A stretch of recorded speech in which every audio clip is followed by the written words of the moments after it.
Pardon my manners if I seem radical. I'm radical because I was radically saved. Saved from too much, saved from myself, saved from a world that doomed me to hell, saved from sins, saved from death. Pardon my manners if I seem radical. I am radical because I've been radically saved. In a world of lies and compromise, I may seem radical, but really, I'm just following the rules. I'm just walking meticulously. I'm just doing what I need to do, what is right before my Lord, before my God. Because you see, I know He loves me. He loves me to pieces. I am the apple of His eyes. But I know also He is holy. And I must respect Him. I must reverence Him. I must give Him all of me. He won't negotiate. He won't take less than 100% of me. He won't take less than entirely, because He entirely saved me. He entirely took me away from the waters that encompassed me. He rose a standard and He took me out of the fire. He walked through it with me and took me out of the fire that meant to ruin and consume me. Fallen into sin. I was desperately fallen, not fallen only in love, but fallen into sin.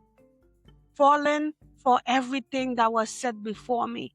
Fallen into the trap that the world laid out for me, that mere men called me into, and I gladly followed. Yes, I entered the lion den willingly.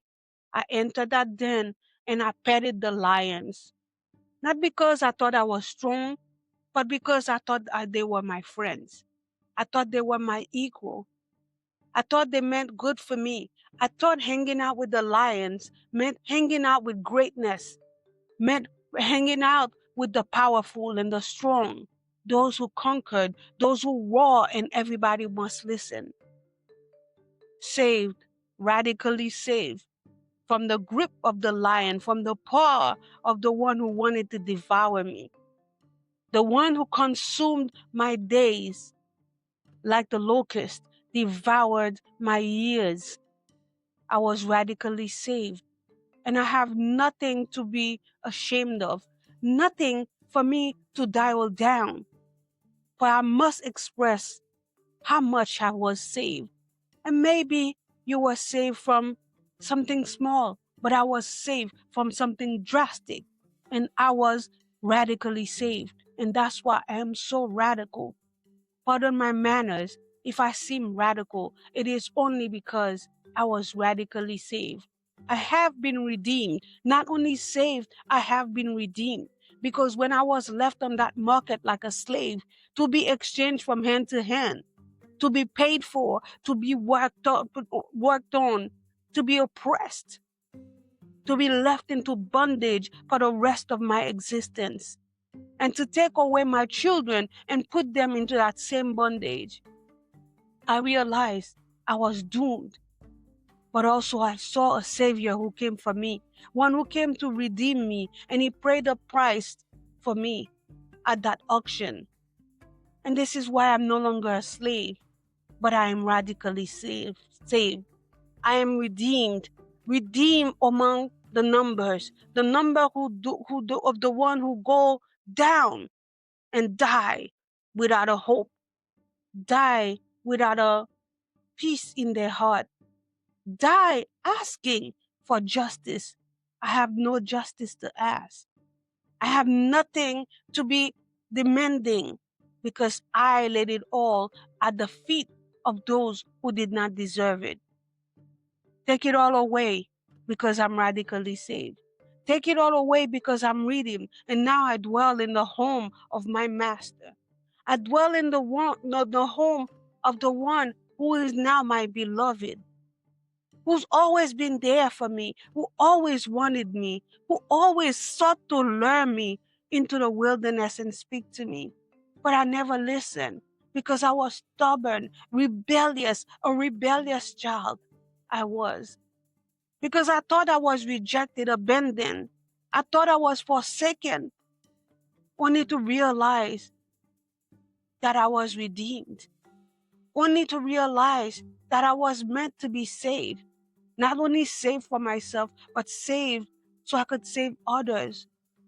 Salvaged out of that pit, salvaged out of the dungeon, so I can go out there and bring salvation to the many.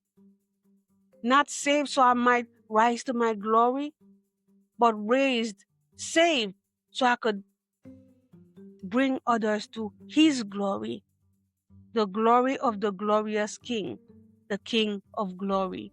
So pardon my manners if I seem radical. I'm just a girl who's been saved, and I'm just grateful.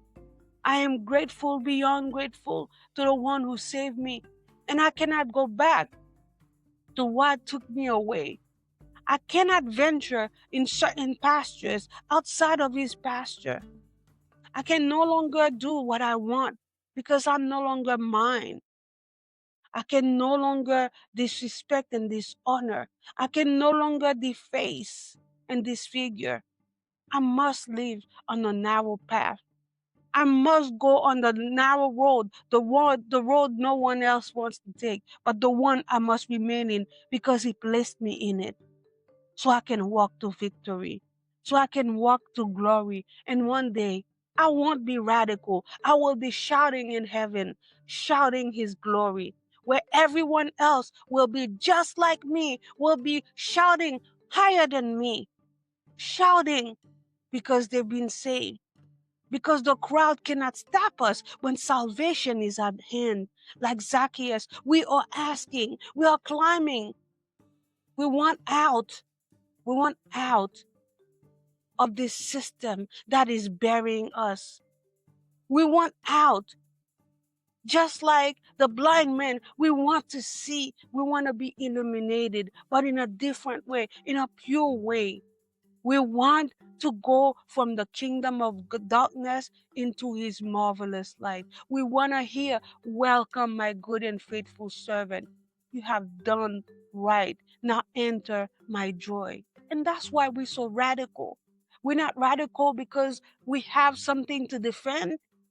We're not radical because we have a cause we want to pursue, but we are radical because we've been saved.